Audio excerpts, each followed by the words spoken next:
Halo semuanya, terima kasih udah klik video ini. Selamat datang channel aku Revna Rizka 8. Kali ini kita bakal membahas tentang UTBK SNBT tahun 2024. Nah, pada kesempatan kali ini, di video kali ini, aku bakal sharing gimana itu pelaksanaan UTBK SNBT tahun 2024. Ini aku sharing berdasarkan apa? Tentunya berdasarkan pengalaman aku. Jadi di tahun 2021-2022 aku sempat mengikuti UTBK. Ya, 2 kali gitu. Pertama di 2021, kedua di 2022. Nah, di video ini kita bakal ngomongin bagaimana pelaksanaan UTBK-nya, mulai dari awal banget sampai teman-teman sudah mengisi atau mengikuti ujian UTBK tahun 2024-nya. Nah, sebelum UTBK, hal pertama yang harus teman-teman ketahui dan teman-teman siapkan yaitu kartu peserta UTBK yang kayak gini. Setelah teman-teman mengikuti pendaftaran UTBK SNBT, teman-teman akan dapat kartu tersebut. Lalu di kartu tersebut terdapat nama teman-teman, kemudian pusat UTBK, lokasi UTBK, sama jadwal UTBK teman-teman itu kapan gitu, harinya, jamnya, seperti itu teman-teman. Nah, disitulah teman-teman bisa melihat jadwalnya di mana, tanggalnya kapan gitu, tempatnya di mana. Jangan sampai salah, karena kemarin itu ada beberapa kondisi ya, peristiwa di mana peserta UTBK itu salah dalam tempat UTBK-nya. Kayaknya misal gini nih, aku rada-rada lupa ceritanya, tapi dia ujian di salah satu universitas yang ada di Indonesia. Nah, setiap universitas tuh kan, kebanyakan universitas tuh nggak punya satu kampus aja kan gitu. Kayak misal Unsri, ada kampus Indralaya, kampus pusat, ada juga kampus Palembang, kampus cabangnya. Nah, dia datang ke kampus pusat, tapi dia UTBK itu di kampus yang lain gitu teman-teman. Jadi itu salah. Dan UTBK itu nggak ada toleransi ya gimana gitu, kayak bukan yang manual gitu kayak kita ujian UTS UAS nggak manual gitu, tapi itu menggunakan sistem dimana itu kayak tertera nama teman-teman, tanggalnya segitu. Artinya teman-teman harus benar-benar dalam waktu jam yang segitu teman-teman ujiannya. Alhasil apa? Alhasil gugur di tahun tersebut teman-teman. Nah, itu jangan sampai teman-teman merasakan juga atau mengalami hal yang serupa gitu teman-teman. Maka dari itu, kartu peserta UTBK teman-teman harus dilihat dengan teliti dan harus dicatat tanggalnya, tempatnya yang tepat teman-teman. Oke? Pertama, udah nih teman-teman, cuk tanggalnya di sini, tempatnya di sini, ada nih tulisan di kartu peserta UTBK. Datang 1 jam sebelum pelaksanaan. Nah, datang 1 jam sebelum pelaksanaan ini ya minimal teman-teman udah di kampus atau di tempat teman-teman UTBK itu 1 jam sebelum teman-teman ujian. Misal ujiannya jam 7, silakan datang jam 6 gitu teman-teman. Karena di sana kita nggak akan tahu akan ada apa gitu teman-teman. Bisa jadi ada bingung terhadap lokasi UTBK-nya, memilih tempat UTBK-nya gitu. Dan juga panitia atau pengawas dari UTBK-nya itu nggak jam 7 kalian datang baru diperiksa, tapi sebelum jam 7. Jadi jam 7 itu adalah waktu teman-teman ujiannya. Nah, untuk masuk teman-teman tuh bisa jadi setengah 7 gitu teman-teman. Makanya di sini sangat disarankan untuk 1 jam sebelum ujian itu harus datang ke tempatnya gitu teman-teman. Ya kalau paling mentok setengah jam sebelumnya gitulah pokoknya. Intinya teman-teman udah tahu ruangannya gitu. Dan juga sebelum kita ujian itu kan kita harus yang namanya survei lokasi gitu ya. Nah, maksudnya kita melihat besoknya itu kita ujian di mana. Biar apa? Biar teman-teman langsung sat-set gitu teman-teman. Besok aku mau ujian UTBK misalnya ya. Nah, hari ini aku lihat survei lokasi UTBK aku di mana, tempat duduk aku di mana, aku di ruang mana, tempatnya itu gimana gitu, belok kiri belok kanannya tahu gitu, sehingga pada saat hari UTBK-nya teman-teman bisa datang ke tempat lokasi ujian UTBK-nya. Nah, sebenarnya ini hal yang sangat disarankan untuk cek lokasi UTBK, akan tetapi ya terserah teman-teman ya pilihan mau dicek atau enggak, atau misalnya terkendala jauh Kak, misalnya lokasi UTBK sama rumah gitu sekitar 8 jaman. Nah, itu ya udah gitu, kalau seandainya memang nggak bisa, usahakan teman-teman jangan datang di 1 jamnya itu gitu teman-teman, datanglah 2 jam sebelumnya gitu misalnya teman-temannya. Kita nggak tahu kan namanya UTBK nanti akan ada hal yang tidak kita inginkan, lalu kita nggak bisa UTBK. Kalau nggak bisa ya udah, nggak bisa UTBK, nggak bisa ditolerin lagi gitu. Kenapa, bagaimananya gitu, nggak ada alternatif gitulah pokoknya teman-teman. Pokoknya kalau masalah tempat UTBK aku rasa teman-teman ya, aku percaya gitu ya teman-teman bisa untuk menghandle itu. Oke? Ketiga, teman-teman udah dapet nih lokasi UTBK-nya apa, di mana, tempat duduknya di mana, nomor urutnya di apa gitu teman-teman udah dapet. nanti pengawasnya disuruh kalian untuk masuk ke ruangan UTBK-nya gitu. Nah, masuknya ini juga HP harus dimatikan full, apa-apa harus diletakkan di depan. Tapi sebelum itu teman-teman diperiksa dulu, periksa pakai alat pemeriksa gitu ya teman-teman.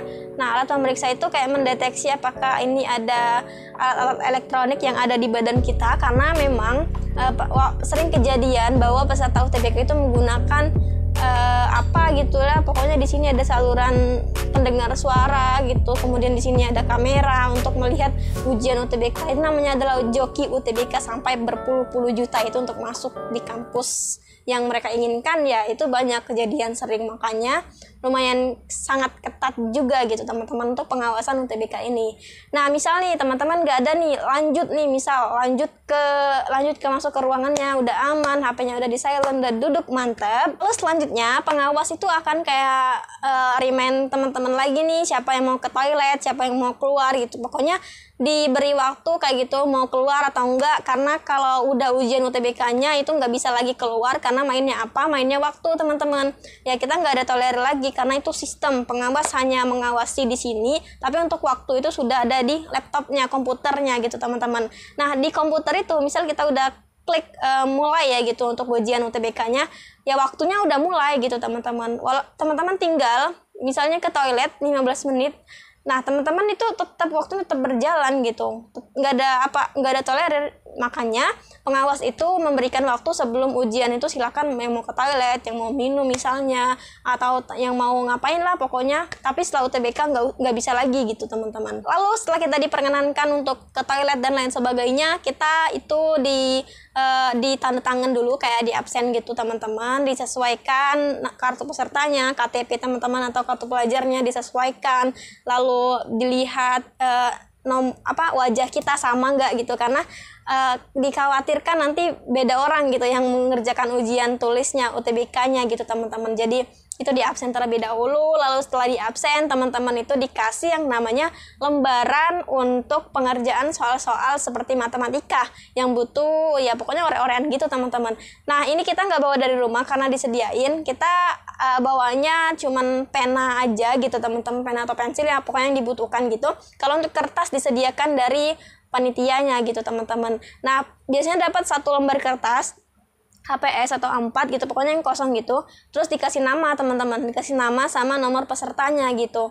Nah, lalu di situ tempat kita untuk mengerjakan soal yang menggunakan rumus-rumus misalnya, terus menggunakan coret-coretan misalnya. Nah, itu menggunakan kertas itu. Jadi kita nggak bawa dari rumah. Lalu bersamaan dengan itu kita dikasih dengan tutorial untuk pengerjaan UTBK-nya. Nah, kita kan nggak tahu tuh gimana gambaran aplikasi UTBK-nya, gambaran apa gitu ya di dalam komputer untuk ujian tulis berbasis komputernya. Maka sebelum kita ujian, kita diperkenankan untuk diperlihatkan bagaimana tutorial pengerjaan UTBK-nya. Misal nih dari awal teman-teman disuruh masukkan kartu peserta atau passwordnya, lalu teman-teman disuruh verifikasi ini, verifikasi itu. Kemudian di sini soal nggak boleh di skip, misalnya nggak boleh ngulang ke soal sebelumnya. Nah, itu dikasih tahu dulu sebelum pelaksanaan UTBK-nya, dan disitulah teman-teman mau bertanya silakan gitu teman-teman. Jadi sebelum ujian itu lengkap, pokoknya ada tutorialnya juga, ada pengawasannya yang ketat juga. Nah, kalau udah teman-teman mulai nih pelaksanaan UTBK-nya. Ya, pelaksanaan UTBK-nya pokoknya waktu yang tenang banget, banyak banget teman-teman yang mikir kayak, kenapa ya aku belajar UTBK kayak asik banget, tapi pada saat di ruang UTBK kayak ngantuk banget gitu. Nah, ini teman-teman, ini harus teman-teman pokoknya jangan sampai kalian menurutin ngantuk kalian itu teman-teman, karena memang itu tuh sunyi banget, ruangan UTBK tuh sunyi. Lalu ruangan UTBK itu juga ber-AC ya teman-teman, dan itu kebanyakan dingin pol, jadi kayak ngantuk itu ya datang gitu teman-teman. Jadi ya harus diminimalisir lah pokoknya gitu, karena ada kejadian di mana peserta UTBK itu ngantuk, lalu dia nggak ngerjain soal UTBK, malah tidur di ruang UTBK. Nah, itu kan parah kan teman-teman. Jadi aku saranin banget teman-teman jangan sampai kayak gitu ya. Oke, nah, setelah pelaksanaan UTBK selesai, teman-teman disuruh ngumpulkan lembaran kertas yang diberikan tadi untuk ore-ore. Supaya apa? Supaya teman-teman nggak ada kecurangan apapun di lembaran itu. Kayak misal nih, oh ternyata di lembaran ini ada kayak kode-kode apa gitu teman-teman. Jadi kayak itu dipertanyakan ya, memang namanya pengawas tuh diem teman-teman, paling dia negor kalau ada yang apa gitu.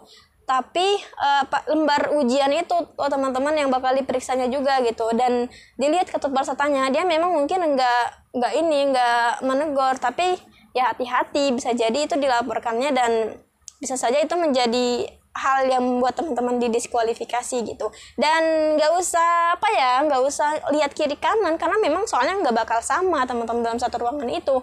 Ya mungkin variasinya sama, materinya sama mungkin, tapi nggak bener-bener sama gitu teman-teman. Nggak ada yang sama soal dalam ruangan itu, pokoknya nggak ada teman-teman. Jadi fokuslah untuk diri sendiri, fokuslah untuk mengerjakan soal UTBK-nya, dan jangan lupa bayar. Bye-bye.